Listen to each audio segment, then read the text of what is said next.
How about now? Okay. Call this meeting to order. This is the annual meeting for Town of East Troy. It is April 18th, 6:35 p.m. Pledge of allegiance, please. The flag salute.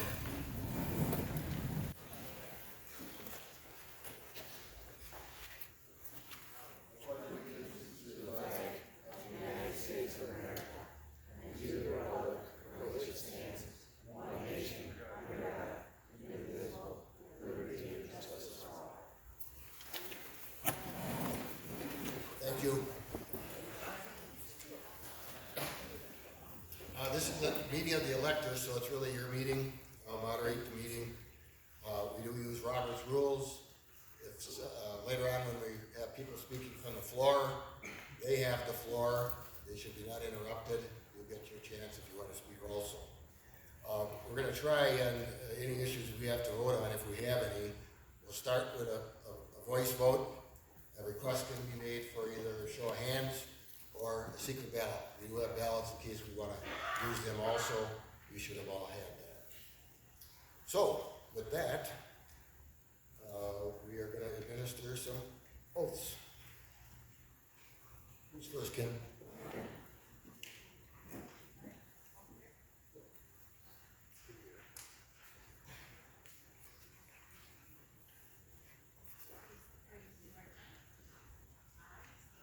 I, Bill Kowalski, have been elected To the office to the office of town chairperson of town chairperson in and for the town of East Troy. in and for the town of East Troy. Swear that I will support I swear that I will support the ordinances of the town of East Troy the ordinances of the town of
discharge the duties of said office of said office to the best of my ability, to the best of my ability, so help me God. so help me God.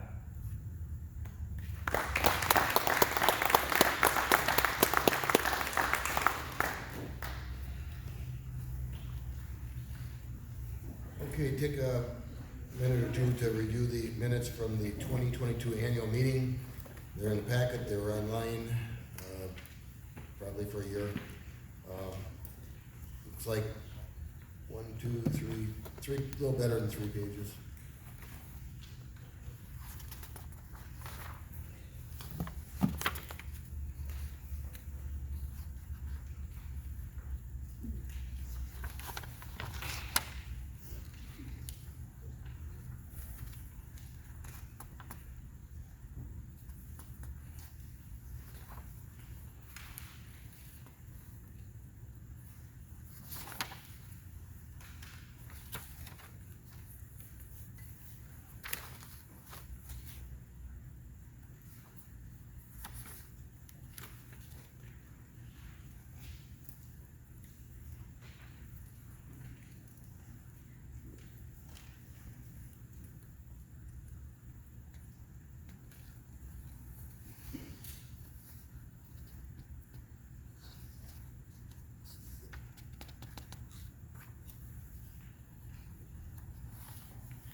When we have a motion to approve, I'd request you shout out your name at the time you make the motion as well as the second.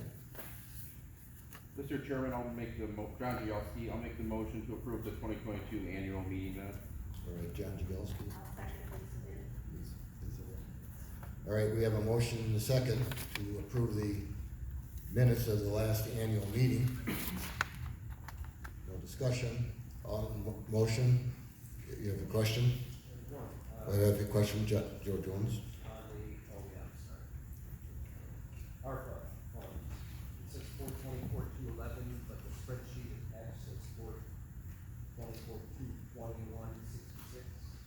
Is it just clerical, or is it just a difference in what we received? I see what you're saying. Let me look at the other one. 221.66. 221.60. Yeah, there's a $10 difference. I believe the one on the spreadsheet, can you confirm that, Kim? The one on the spreadsheet is the one that's the, to the penny one? I can back to the beginning and see what was stated at the meeting.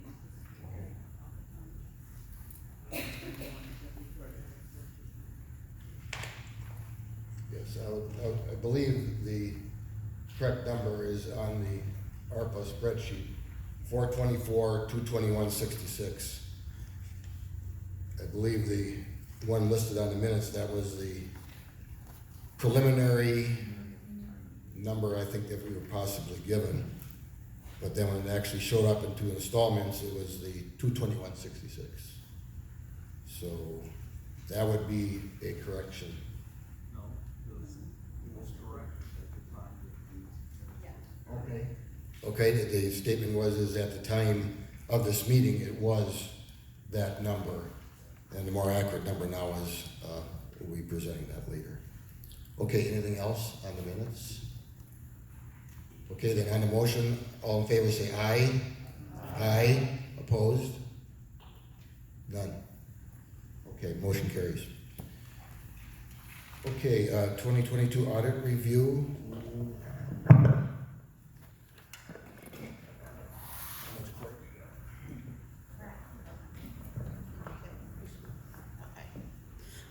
There are several pages in the packet that are from our audit, which is, the complete audit is on the town's website under notices. You just have to look for it. The first page is page 5. That is just a snapshot of where the town was on December 31st of 2022. The next page is a statement of revenues, expenditures, and changes in the fund balance. We had a decrease in our fund balance from last year of $33,934.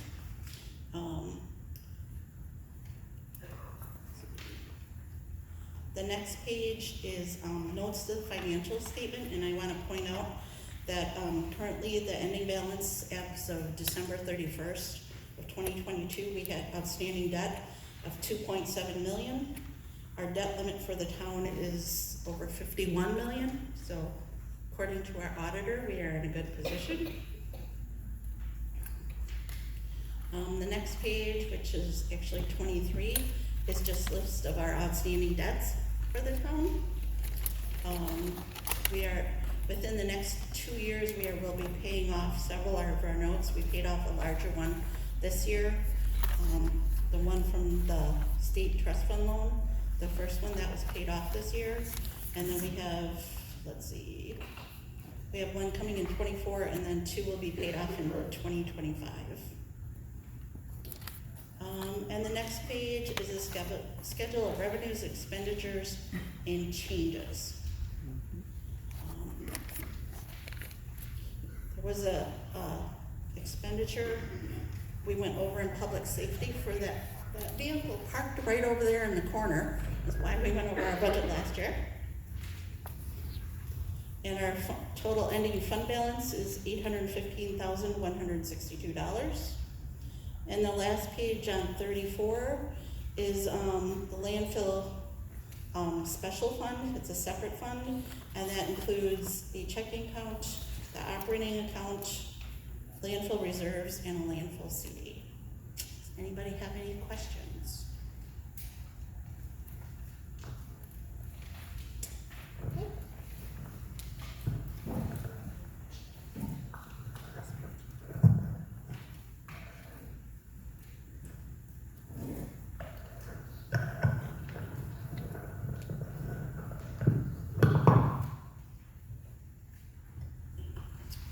Okay, the next item on the agenda is set the date and location for the 2024 annual meeting.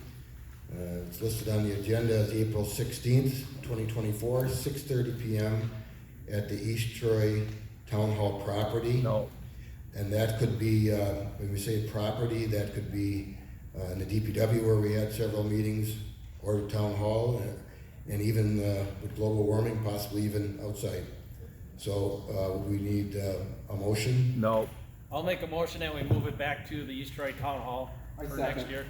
Second. We have a motion and a second to move this back to the Town Hall property, Town of East Troy. Discussion. I got something to say. Come up to the. We'll ask everybody that's to speak to come up to the podium so we can get, everybody can hear. It's a little easier this time, but maybe not. It's a little empty. So go ahead, John. John Stos, Stearns Bridge Road. We don't have a very large turnout here tonight, but if there are certain things on the agenda, there's gonna be a big turnout, and I think this is refreshing to have it at this location here, because this can accommodate. I know it's a little bit more inconvenient for the town, as far as getting chairs and bringing over the audio and video equipment, but long-term, we wanna make sure that we have the capacity to hold this meeting in an environment where there's plenty of room for everybody, and hopefully the doors can be open and it can be like it's been a couple meetings ago. Thank you. Anybody else? Any further discussion? Okay, hearing none. On the motion is to have the annual meeting at the Town Hall property next year. So on the motion, all in favor say aye. Aye. Opposed? Opposed. 2? Confirm 2? Okay, so 2 nays. Motion carries. All right, police garage update.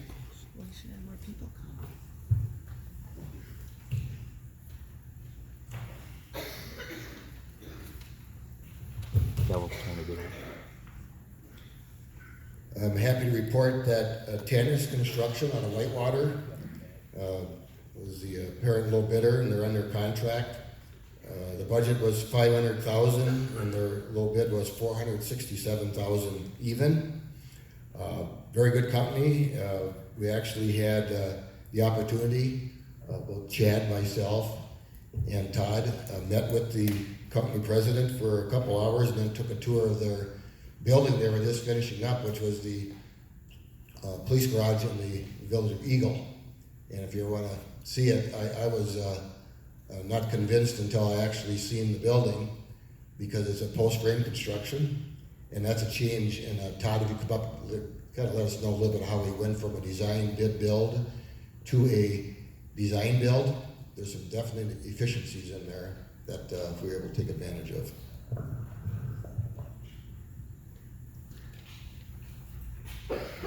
The full frame construction, everybody kind of has a concept of you're just this pole barn.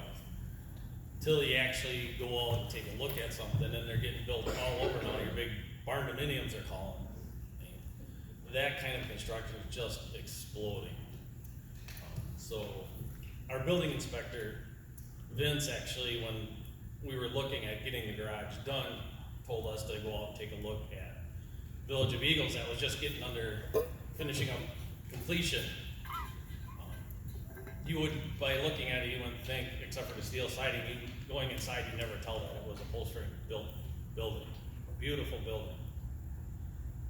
So that kind of led us down to where we're at now. And going to a design build, we kind of put it back on some of the builders to take the brunt of some of the costs for designing it, the architecture, because most of your builders use their own architecture people or firms or whatever, versus us putting $30,000–$40,000 out there, have them put a little meat in the game to try and get the business from us, basically.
Thanks, Dave.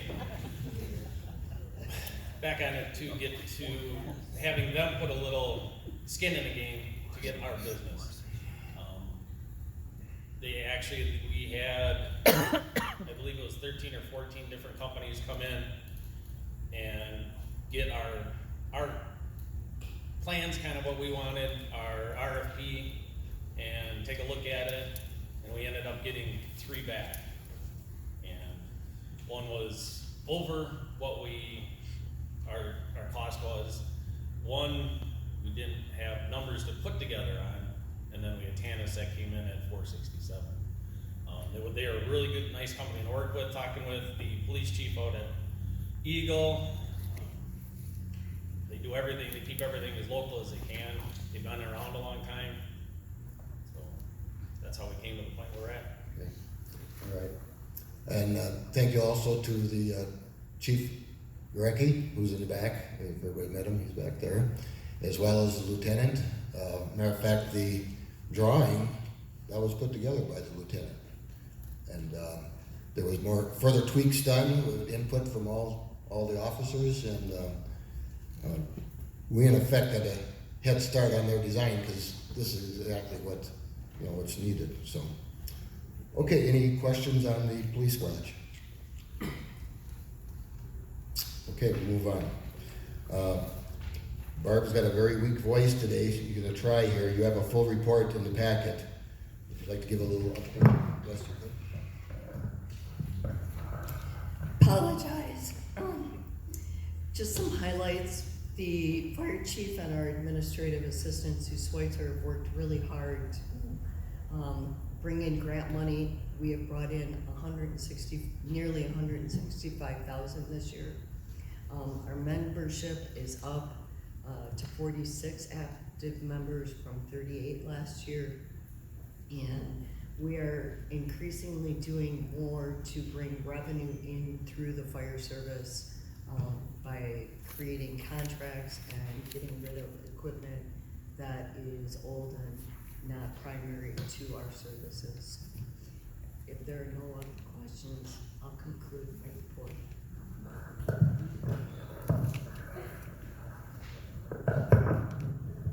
Okay, East Troy Railroad Museum Bridge Update. This is very unusual. Put together a little summary which gives all the details on it. What's so unusual about this is you have a nonprofit that actually owns a bridge where our town road goes over. So back in 1939, before that, you could take an electric trolley from East Troy to Milwaukee. They ceased that operation, and then in 1950, the village of East Troy purchased it. Well, actually, he purchased that in 1939, but in 1950, they got permission to run a freight line, which basically served the industrial park of the village. But then in 1980, the crossing over by the town hall on Stewart School had to be replaced, so they built a new bridge on Beach Road. Beach Road, again being a town road, and it's right opposite the crossing of I-43, so it's at a very critical place. So we started having discussions here a couple of years ago with the Railroad Museum, because they're the owner of the bridge. We have a lifetime easement on it, but it's probably in the best interest of the town that becomes a town bridge. It's probably one of the only bridges in the state that's owned by a nonprofit, and that has a problem. In order to get federal or state funds to replace that bridge or even rehab it, it has to be owned by a municipality, city, village, town. We've been having discussions and meetings with the railroad. We think we have a plan here. We've been told by the county DPW, who manages the funding program county by county, and he says that there's an extremely high likelihood that this bridge, when it shows up on their list, will be number one. And also, in talking with the state grants people, if it's a replacement, it's probably going to be funded at 100%, and if it's a rehab, which is of course a lower number, it would be probably funded at between 80 and 100%. The problem is to get to a point where the town owns it and still the museum has ownership responsibilities of it until it's replaced. Once it's replaced, we'll own it. So we're the long-term solution, we just have to get there. So we'll be having more meetings with the railroad, and we hope that we'll be getting a grant application in this fall for either a rehab or a replacement. That work has to be done yet to determine which it will be. But that bridge is in a location that's critical to the town. We can't afford to have it posted for load weight limitations, and we certainly can't have it closed. That would have a serious effect on response times for fire, rescue, police. So with that, is there any questions? Yes, sir. Come up, state your name and question.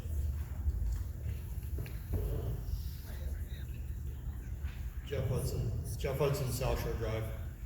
Why, or what are the reasons why the museum would want to retain ownership of that bridge? They don't.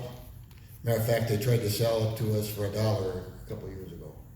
And of course, then we'd be holding the bag for the entire replacement rehab. So they don't want it. Really what happened is back in 1980 when that bridge was built, the town did, according to the documents, share in the cost with the village. So it was 80% federal and state money, 20% was Village of East Troy, of which the town of East Troy paid half for that bridge, and the town of Eagle paid half for the Phantom Woods Bridge, because there's two bridges involved, only one that's in our town. So really what probably should have happened at that time, it probably should have had a transfer of ownership to a municipality. I did talk to Frank Schirkenbach, who actually was on the board back then, and I asked him if that was ever brought up at that time, and he says, no, it never was discussed. So that's why. So not to give away your negotiation, I'm not sure what it is we're really negotiating for. If we have a dependency on that bridge being in existence and the railroad would like to find somebody to own it so that they're not accountable for the liability and the upkeep, I'm not sure what's holding up any discussions for transferring that ownership. Okay, what's holding it up is number one, we don't own it, so we have to own it. And number two is, being that we don't own it, we have no financial responsibility to do anything other than what would be proper for a bridge of this type, and that would be a shared cost. But if they're financially motivated to dispose of it or pass it on to somebody else, if we have an interest in obtaining that, maybe I'm overstating our interest in obtaining it. I'm just not sure what would be holding it up, other than making sure the T's are crossed and the I's are dotted. That's exactly what it is. And the other part is when we're dealing with a organization such as the railroad, they have a board of directors, they have members, and then they have an executive board. The minimum they need to meet is their executive committee, and the minimum we need is, a quorum on our board. So I don't think it's gonna be a holdup, it's just getting through the process. Okay? All right, any other questions on the bridge? Okay.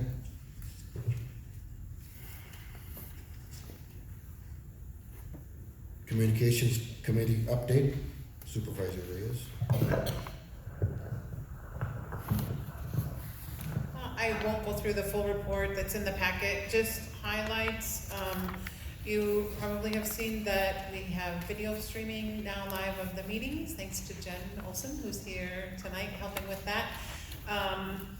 So that means we have to figure out what to do with all the videos and how to store them, so the committee's working on that, and we welcome any input or feedback anyone has on that. And the first newsletter was in December. You should be getting another newsletter shortly in early May with updates. Like we said, the website has been updated, and those are the highlights of what we're working on. We meet the first and third Mondays of the month, generally, at the town hall at 6:30, if anyone is interested.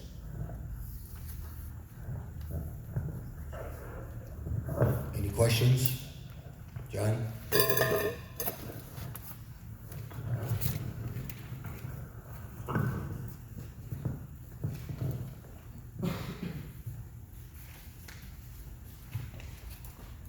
I know there's been some discussion regarding the retention, how long we're gonna keep the records for, the videos for. Has anybody taken any steps towards finalizing what we're gonna do, or are we gonna use the old ordinance that was pertaining to the cassette tapes for 90 days? It seems kind of foolish to record all this stuff, buy the microphones, buy the cameras, upload it to the internet, and then to make it disappear in 90 days. It seems like it's kind of a backwards effort. Discussion on that was tabled at the last time. Yep, in order for the committee to do some research, so the committee's researching. So it's what still in the options. works, we're trying to figure out a path Yep. forward? Exactly. Okay, and then has anything been finalized, or has that still been tabled too, as far as whether they're gonna do Facebook, or they're gonna do YouTube, or they're gonna do both? So, yep, we are doing some testing with YouTube, and then based on some of that, we'll have a recommendation potentially at the May or June meeting. Okay, thank you. Thank you.